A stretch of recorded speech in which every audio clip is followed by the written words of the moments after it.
aujourd'hui, Amélie, tu veux nous emmener du côté de l'abbaye de Flaran, qui est un très très bel endroit aussi. Oui, exactement. C'est un des grands sites de Midi-Pyrénées, le plus visité du Gers, l'abbaye de Flaran, construite en 1151 dans la vallée de la Baïse. C'est au cœur d'un parc avec les bâtiments monastiques et les jardins présentent une parfaite illustration d'un ensemble cistercien du XIIe siècle, remanié jusqu'au XVIIIe. Et aujourd'hui, nous allons suivre une classe d'école des enfants qui découvrent cette abbaye.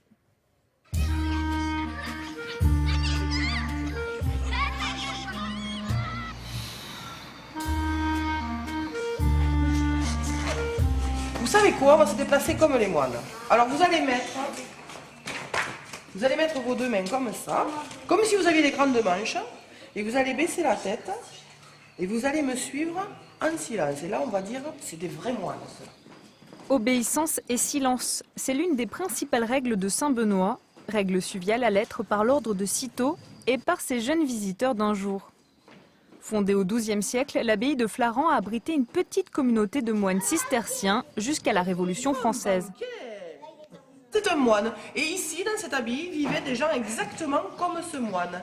Donc, la seule différence avec les moines qui vivaient ici, à l'abbaye de Flaran, c'est que les moines, ils étaient habillés en blanc. On aimerait qu'ils retiennent, pour des petits comme ça, c'est le minimum, c'est-à-dire vraiment, c'est une abbaye, qu'est-ce qu'ils s'y faisaient un petit peu, donc l'essentiel.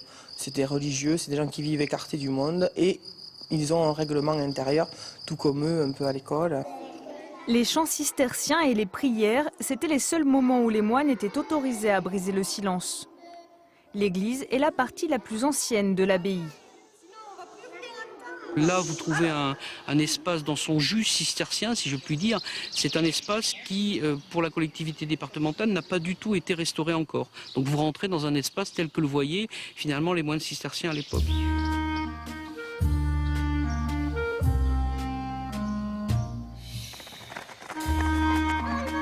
Les moines, on leur avait tout ça. Oui. Et puis les moines, c'est parti.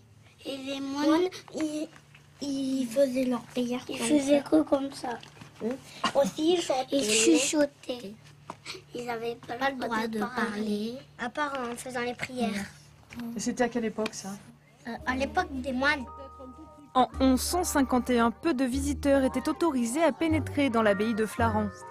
Grâce à leur jardin, les moines y vivaient pratiquement en autarcie. Avec près de 50 000 curieux par an, c'est aujourd'hui le site le plus visité du Gers. Et voilà, regardez, ça a passionné les enfants également de Notre-Dame Pietà, ici de Condom, vous l'avez compris, regardez-les, comme ces enfants qui viennent de visiter l'abbaye de Flaran, Amélie. Oui, deux types de moines vivaient dans cette abbaye, les moines prieurs et les moines travailleurs. Des moines cisterciens qui obéissaient donc à la règle de Saint-Benoît. Ils étaient une petite quinzaine. À l'origine, ils dormaient tous dans un dortoir et l'abbaye a été grandement remaniée au XVIIIe siècle. Ensuite, ils ont eu des chambres avec cheminée, des moulures. C'était des cellules monastiques, mais plus très rustiques.